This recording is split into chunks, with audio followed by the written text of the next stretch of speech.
ओम श्री दुर्गा देव्य नमः। आप सभी का हमारे YouTube चैनल पर हार्दिक स्वागत है। गुप्त नवरात्रि के चौथे दिन माँ दुर्गा के कूष्मांडा स्वरूप की पूजा की जाती है। 10 महाविद्याओं में चौथी महाविद्या माँ भुवनेश्वरी की पूजा अर्चना की जाती है। आइए जानते हैं माँ भुवनेश्वरी की पौराणिक कथा। माँ भुवनेश्वरी को संसार भर के यश और ऐश्वर्य की देवी माना जाता है। इसी रूप में माँ ने त्रिदेवों को दर्शन दिए थे। माँ भुवनेश्वरी ही संपूर्ण जगत का पालन और पोषण करती हैं। उन्हें जगत धात्री भी कहा जाता है। माँ भुवनेश्वरी 14 भुवनों की स्वामिनी हैं। माँ को भगवान शिव की सखी माना गया है। माँ भुवनेश्वरी की पूजा लाल रंग के पुष्प, नैवेद्य, चंदन, कुमकुम, रुद्राक्ष की माला, सिंदूर, फल इत्यादि से करनी चाहिए। पूजा के बाद कथा का पाठ अवश्य करना चाहिए। आइए जानते हैं माँ भुवनेश्वरी की कथा। पौराणिक कथा के अनुसार काल की शुरुआत में ब्रह्मा, विष्णु और रुद्र जगत की संरचना प्रारंभ कर रहे थे। एक उड़ता हुआ रथ उनके सामने आया और एक आवाज़ ने उन्हें रथ में बैठने का आदेश दिया।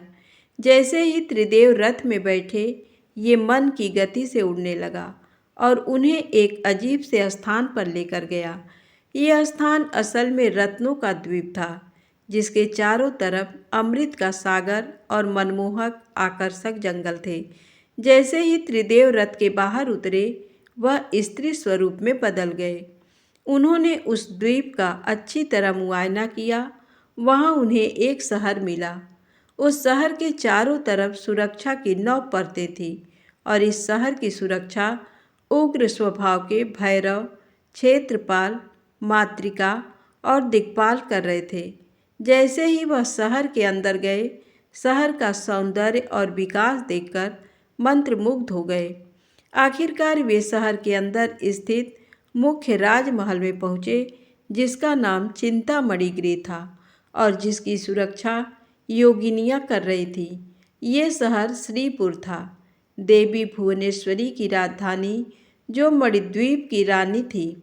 जैसे ही त्रिदेव महल के अंदर घुसे, उन्हें देवी भुवनेश्वरी के दर्शन हुए। उनकी छटा लाल रंग की थी। उनकी 3 आँखें, 4 हाथ थे तथा उन्होंने लाल रंग के आभूषण पहने थे। उनके शरीर पर लाल चंदन का लेप लगा था तथा उन्होंने लाल कमल की माला पहनी थी। बाएं हाथ में उन्होंने अंकुश और पाश पकड़ा था तथा दाहिने हाथ से वो अभय और वरद मुद्रा दिखा रही थी।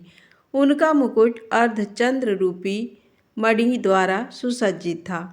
वह त्रयंबक भैरव की बाईं गोद में बैठी थी, जो श्वेत वर्ण के थे।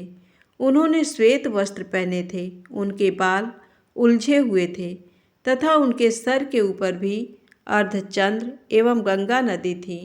उनके 5 चेहरे थे तथा हर एक चेहरे में 3 आँखें थीं।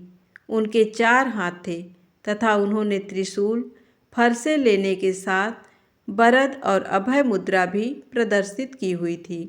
देवी भुवनेश्वरी और त्रयंबक भैरव पंचप्रेत आसन पर विराजमान थे।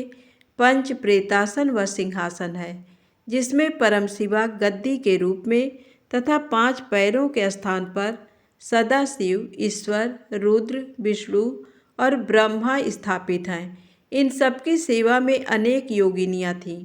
इनमें से कुछ पंखा डुला रही थी, कुछ कपूर डालकर पान के पत्ते समर्पित कर रही थी, कुछ नए शीशे पकड़े हुए थीं, कुछ घी, शहद और नारियल पानी समर्पित कर रही थी, कुछ माता के बाल का श्रृंगार करने के लिए तैयार थीं, कुछ देवी के मनोरंजन के लिए नृत्य तथा गायन में लिप्त थीं। त्रिदेवों ने वहाँ पर असंख्य ब्रह्मांड देखे। हर ब्रह्मांड में उनकी तरह ही त्रिदेव थे और ये सब उन्होंने माता भुवनेश्वरी के पैरों के नाखून में ही देख लिया। कुछ ब्रह्मांड ब्रह्मा द्वारा बनाए जा रहे थे, कुछ विष्णु द्वारा पाले जा रहे थे तथा कुछ रुद्र द्वारा संहारित किए जा रहे थे। त्रयंबक ब्रह्म की इच्छा शक्ति द्वारा उत्पन्न भुवनेश्वरी ने त्रयंबक के 3 स्वरूप बनाए, ब्रह्मा, विष्णु और रुद्र। इस तरह त्रिदेव त्रयंबक के ही 3 रूप हैं। तत्पश्चात देवी भुवनेश्वरी ने अपनी शक्तियाँ त्रिदेव को प्रदान की। ब्रह्मा के लिए देवी सरस्वती, विष्णु के लिए देवी लक्ष्मी तथा रुद्र के लिए देवी काली का निर्माण किया तथा उन्हें उनकी जगहों पर स्थापित किया। ब्रह्मा और सरस्वती ने मिलकर एक ब्रह्मांड रूपी अंडा बनाया। रुद्र और काली ने इसे तोड़ा, जिससे पंचतत्व स्वरूप में आए। इसके बाद पंचतत्व का उपयोग कर ब्रह्मा और सरस्वती ने संपूर्ण ब्रह्मांड की रचना की तथा विष्णु और लक्ष्मी ने इसके पालन पोषण का हर कार्य किया। अंत में रुद्र और काली ब्रह्मांड की समाप्ति की ताकि सरस्वती और ब्रह्मा पुनर्रचना शुरू कर सकें। धन्यवाद।